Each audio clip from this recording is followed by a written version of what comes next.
Hi, Caroline Kearney here at Powell Arts. I'm standing with Michele Collins, the wonderful, effervescent Michele Collins. Michele is going to be in our Portray-It show, which runs from January 19th through March 12th. Michele, could you introduce us to your piece? This piece is called Deep Soul, and I think I named it that because when I love painting animals, I grew up with a lot of animals. My daughter rode horses all through high school, so I spent many mornings at 4 a.m. in the barn washing a horse down before a show, and you really get to feel their personalities and everything. Some of them are so kind and understand, other ones not so much. And so when I paint an animal, a lot of times I'll get the rough painting in there and I put their eyes in because then I can feel them and I can feel what they're like. I feel the connection to finish the painting. So he was called Deep Soul because I just felt like this one had a lot of kindness about him and understanding of his rider, and he was protective of his rider, and he has such a beautiful long face and like a very kind face, like you said. Mm-hmm. And I love the way that you've surrounded him in this black that he kind of peeks out of. So it looks like you're looking into his stall and you're talking to him and maybe this was because of the early mornings when it was still dark out and we would be in there. So I kind of wanted to fade him out a little bit. There's a nice luminescence that almost mimics like the mist of the morning around him. So, so how long, have you always done animals? You've done a lot of stuff. I've done a lot, but I go back to animals all the time. I do a lot of dog portraits, and I love doing them. I love doing just little 12 by 12 ones. Yeah. And capturing their face, and again, capturing the personality of the animal. Yeah. And I'd like to think I'm a plein air painter, and sometimes I do get outside. I really like being in my studio. I'm working from photographs. I think that's like a natural thing for creatives. Like we make ourselves like our little, almost like our own little nest. Yeah. Where we like surround ourselves. And I can have my glass of wine or a hot cup of tea or whatever and put my music on and paint. Yeah, what's interesting about this piece as opposed to like some of the other pieces I've seen by you is the brightest color on here is actually your signature.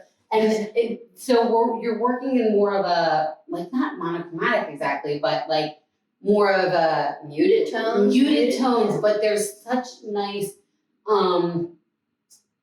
one of the reasons you have to see this in person is it has beautiful, like the way that you've used like the lightness here to contrast with the darker here. It really brings the shape.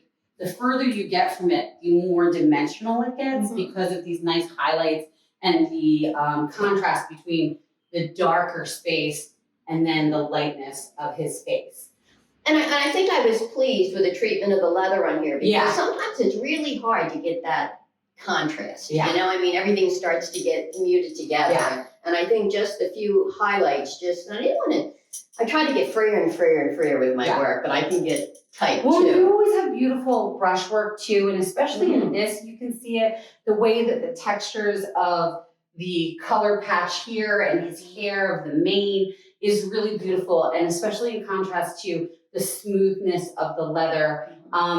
It's really quite nice. I'm always interested in looking at brush strokes, and this is so nice because the way that you've used the brush strokes, it looks like smoothing and brushing the hair of a horse. Maybe some memories in the back of my head. That's right. You're like, I'm gonna brush this.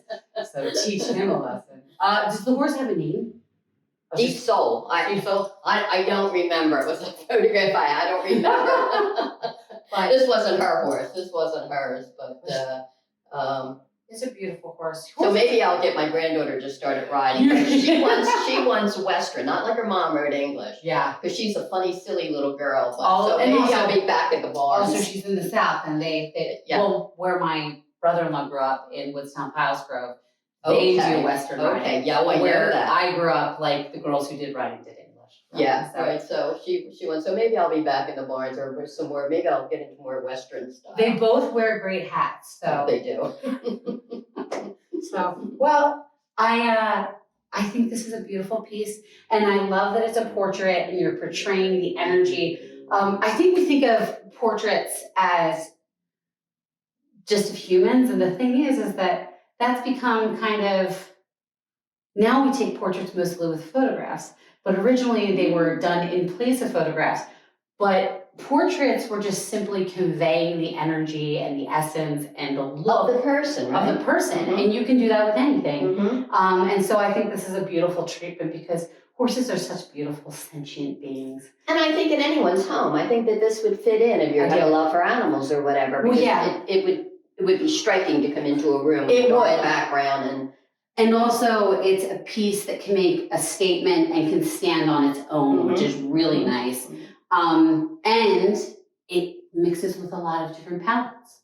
Mhm. So if you are a person, And I am a autumn palette color. I love That's autumn. Autumn's great. So oranges, browns, anything along that. well, you way. know we're biased because we the Changeling show because we love the colors of autumn. So, but yeah, it has such a nice warmth. So we hope you will come see Michelle's lovely piece and two others at our Portray-It show starting January 19th through March 12th. Thank you so much, Michelle. Thank you.